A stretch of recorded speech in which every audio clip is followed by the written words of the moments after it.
트럼프 후보의 비트코인 컨퍼런스 연설의 주요 내용을 줄여서 말씀드리겠습니다. 시중에서 거래하고 있는 사람은 그 변동성으로 인해서 나중에 큰 손실을 보는 경우가 많습니다. 가능한 비트코인 투자 비중을 늘려가는 게 중요하다라고 말씀드리고 싶습니다.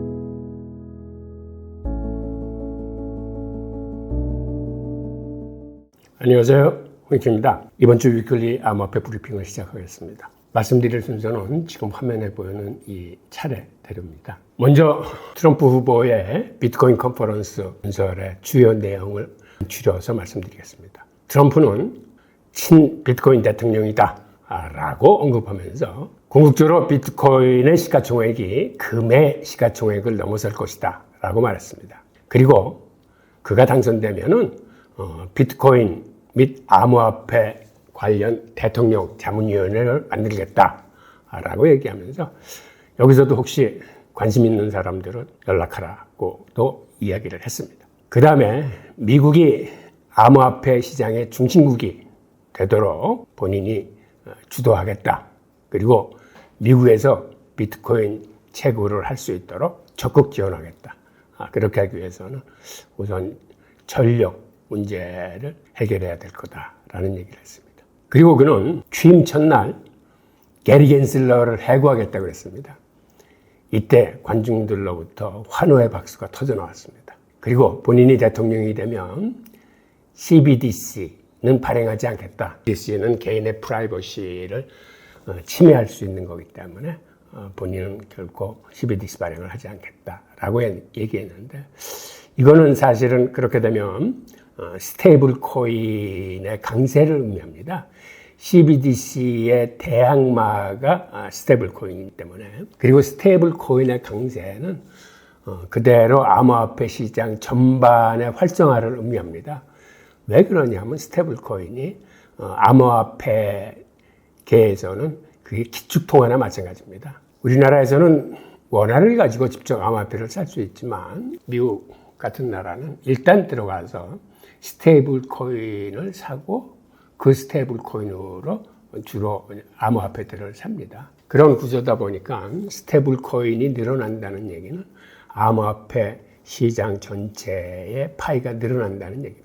그리고 그는 강조한 말이 있는데 몇 번에 걸쳐서 비트코인을 절대 팔지 말라라고 강조를 했습니다. Never sell Bitcoin 이라고 구호처럼 외쳤는데, 그가 그렇게 말한 이유는 미국 정부가 현재 보유하고 있거나 아니면 미래에 획득하게 될 비트코인을 100% 전량 보유하는 게 트럼프 행정부의 정책이 될 것이다 라고 하면서, 지금 미국 정부가 21만 개의 비트코인을 갖고 있는데 본인은 절대 그걸 팔지 않겠다라고 얘기했습니다. 이게 사실상 미국의 전략적 비트코인 비축량의 핵심이 될 겁니다. 그리고 그는 그 엄청난 부를 모든 미국인이 혜택을 입을 수 있도록 영구적인 국가자산으로 만들겠다라는 이야기를 했습니다. 그런데 정작 거기 모인 청중들이 듣고 싶어하는 비트코인을 전략적 자산화하겠다라는 직접적인 언급은 나오지 않았습니다.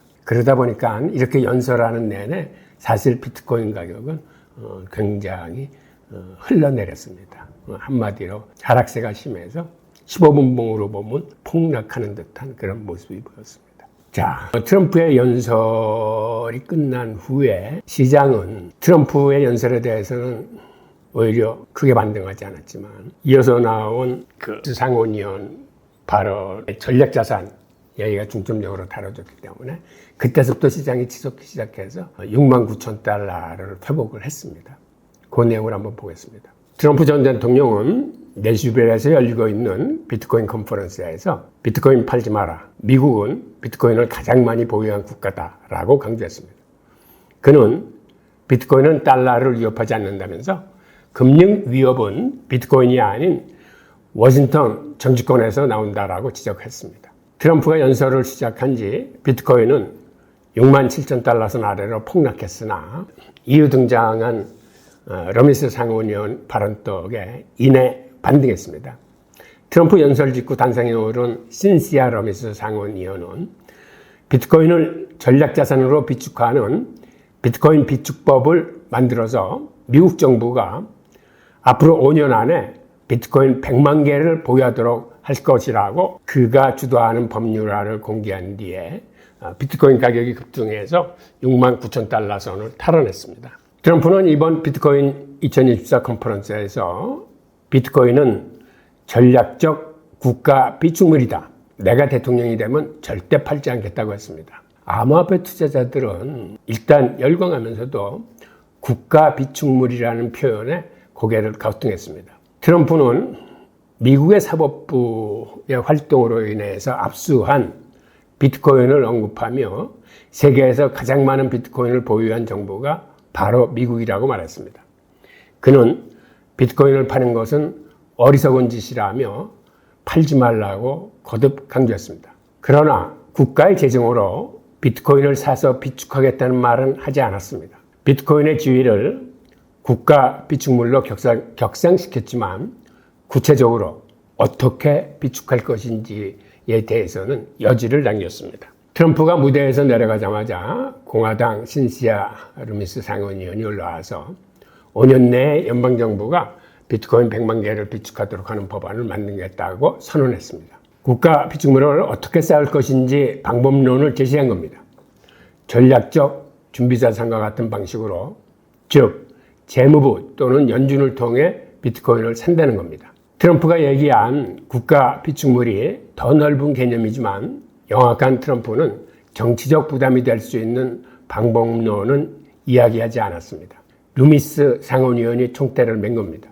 워싱턴 중앙정계의 지역구에서 인기를 얻기 위해 루미스는 정치적 위험을 무릅쓴 것입니다. 루미스 상원의원은 자신을 비트코인 상원의원이라고 불러달라고 했습니다. 트럼프가 비트코인 대통령이고 자신은 비트코인 상원의원이라는 겁니다. 총로는 트럼프, 강로는 루미스, 이런 구도인 거죠.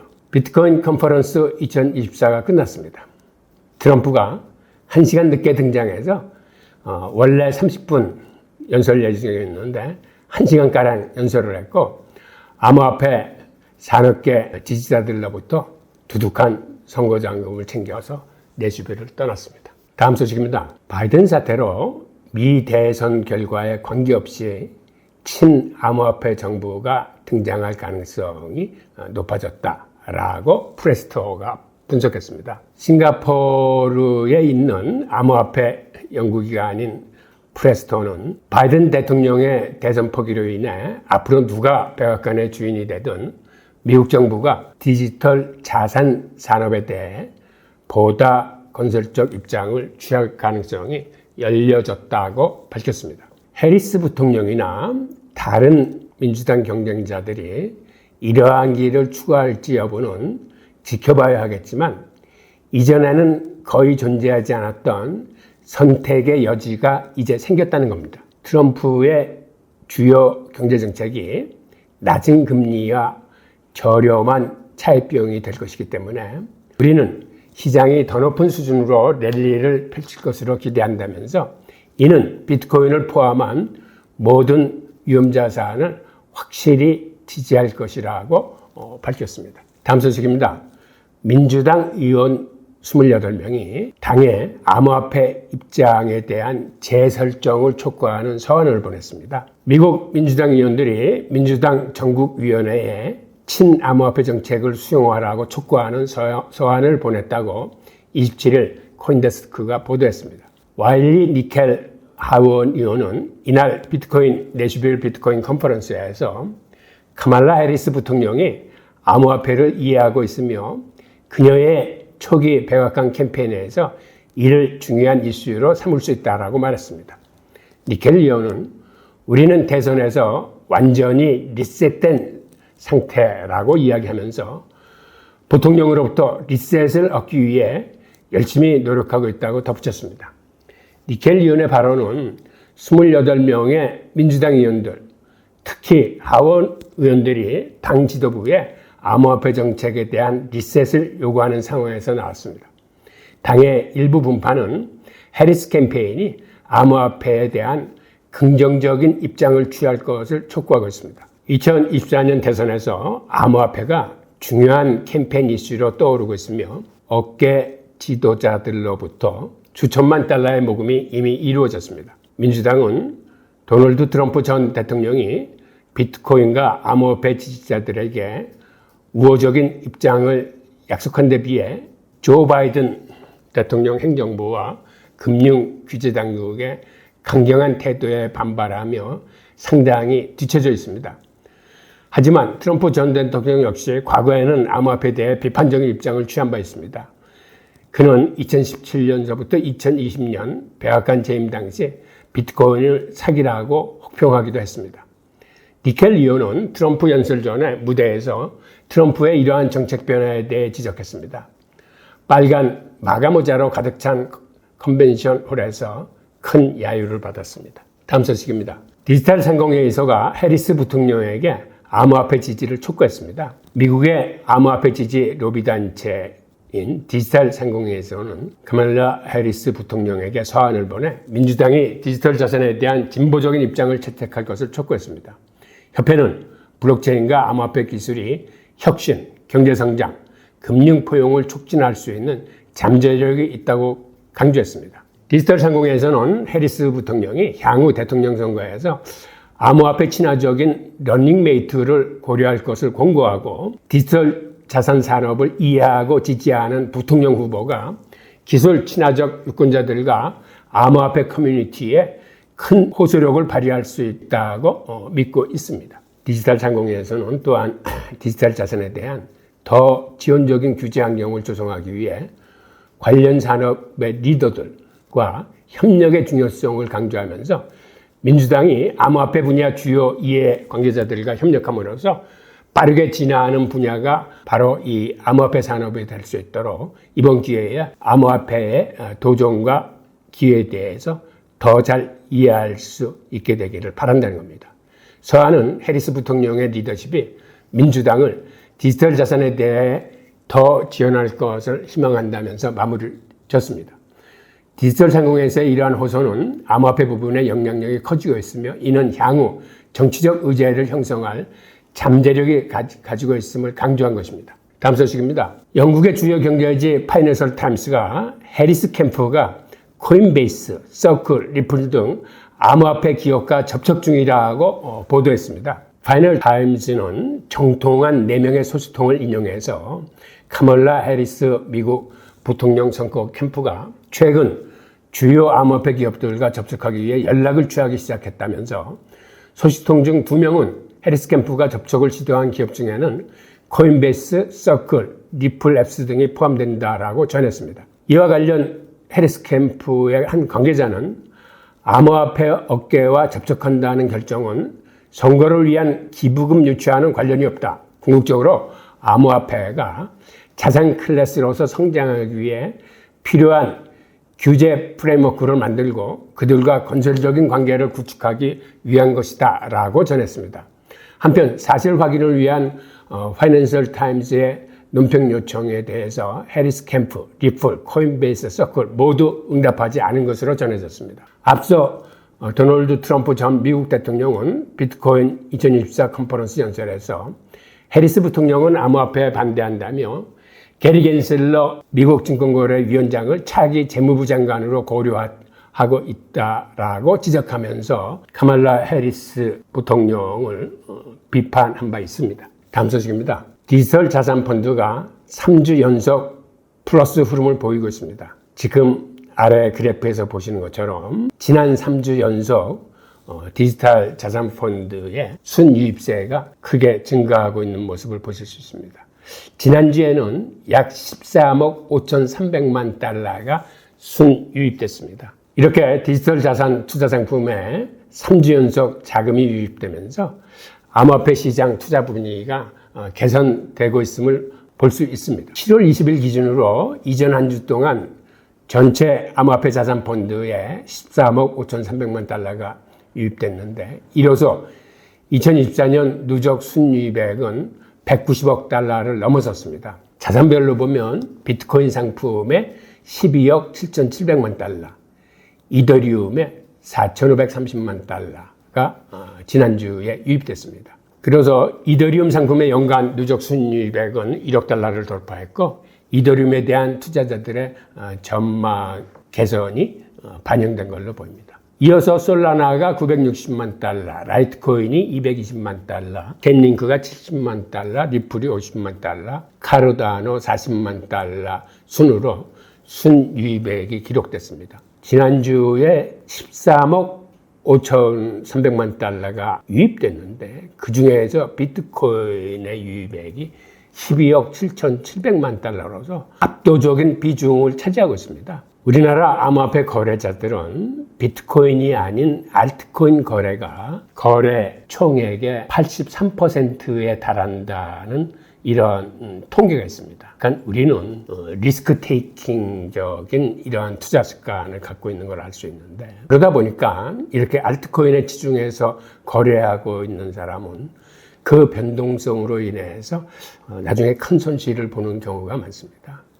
그래서 우리가 이런 글로벌한 투자를 보면 이렇게 외국인들은 전체 총 유입액 중에서 비트코인의 투자가 압도적인 걸 알 수 있습니다. 그래서 우리 투자자분들도 가능한 알트코인 비중보다는 비트코인 투자 비중을 늘려가는 게 기묘하다라고 말씀드리고 싶습니다. 자, 다음 소식입니다. 비트코인 김치 프리미엄이 11월 이후 처음으로 0에 근접했습니다. 그런데 이러한 김치 프리미엄이 낮아졌다는 건 좋은 소식이기도 하지만 다른 한편으로는 그만큼 우리나라는 개인 투자자들의 참여가 줄어들었다는 의미이기도 합니다. 김치 프리미엄 지수로도 불리는 한국 프리미엄 지수는 해외 거래소와 한국 거래소 간의 암호화폐 가격 차이를 나타내는 지수입니다. 지난 3월 불장 때 10%를 넘었던 이 지수가 지금은 0% 가까이 하락했다는 것은 현재 비트코인의 국내 시장 간 가격 차이가 거의 없어졌음을 의미합니다. 한국 거래소의 비트코인 투자가 개인 투자자들 위주로 이루어진다는 점에서 김치 프리미엄이 하락했다는 것은 한국 투자자들의 비트코인 매수세가 감소했다는 신호로 간주되고 있습니다. 지금 보시는 이 표가 지난 3월당 불장이었을 때